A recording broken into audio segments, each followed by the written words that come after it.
It's official for Manchester City.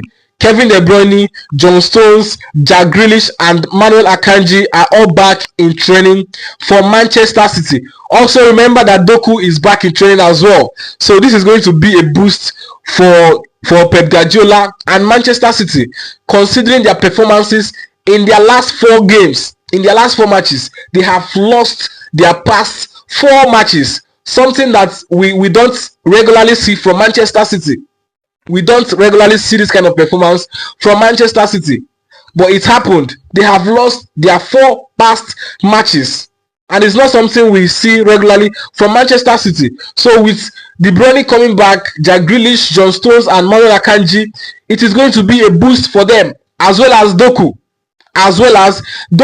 So it's going to be a huge boost for them, and you guys should not be surprised if Manchester City should bounce back to winning ways. Don't be surprised. This is a picture taken by Erling Haaland.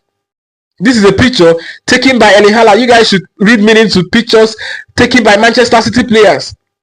A few days ago, Ruben Diaz said, "Doubt us, doubt." Like, you guys should keep doubting us.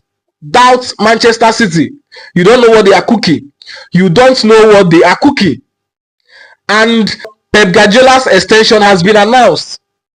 Pep Guardiola is going to be extending till 2026 with an option to extend also till 2027. So Guardiola is not leaving Manchester City yet. He is still going to stay for 1 more year with an option to also extend for an extra year. So right now it's all good. It is all good. We are going to look to see a different Manchester City this weekend after this international break. No more international break until March. So we are going to be expecting a different Manchester City. Don't be surprised to see a different Manchester City. Liverpool, you guys should be wary of Manchester City. You guys should not slack. Don't even rest at all until the last day of the season. Don't rest, because Manchester City, in as much as they are behind you guys, they are very much around. They are very much around. And Arsenal, I want you guys to buckle up. Chelsea, you guys are doing well. Put more pressure, put more effort. Don't make the title race easy. Don't make it easy, because if by mistake Manchester City should return back to the top of the table, you guys should forget it. And it's going to be so much humiliating that Manchester City, after being so much inconsistent, after losing 4 games in a row, returns back to the top and eventually wins the Premier League this season. It's going to be humiliating. Seriously, it's going to be very shameful. Very shameful, seriously. So I expect Liverpool to continue with their run, even though I know at some point they might have to settle for a loss or a draw, but then it should just be 1 or 2 times, because if you should make it more than once or twice, Manchester City will overtake you like they were never behind. Man City will overtake you like they were never behind.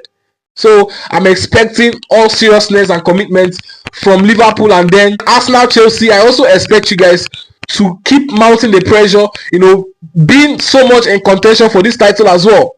Because I promise you, Guardiola and Manchester City are not resting until the last day. And remember, it's only Manchester City that can have like unbeaten run. 16 games unbeaten run without any draw. Without any draw. It's only Manchester City that has that capacity. So you guys should be wary of Manchester City. Their return is not going to be funny. It's not going to be funny. So this weekend on Saturday, they are going to be facing Tottenham. The result of that game will tell you how much Manchester City has bounced back, because this Tottenham was the team that handed them their first loss in their 4-match winless run. So Tottenham won them in the EFL Cup 2-1. And right here in the EPL, if Tottenham can pull off that same win against Manchester City, then we can now conclude that the season might just be as good as over for Manchester City. We can now conclude that, okay, Rodri is actually affecting Manchester City. His absence is seriously affecting Manchester City, even with the return of Kevin De Bruyne, Jack Grealish, John Stones, and Manuel Akanji. So in this match against Tottenham, we are going to be expecting a lot, but then we expect Manchester City to return back to winning ways. Thank you.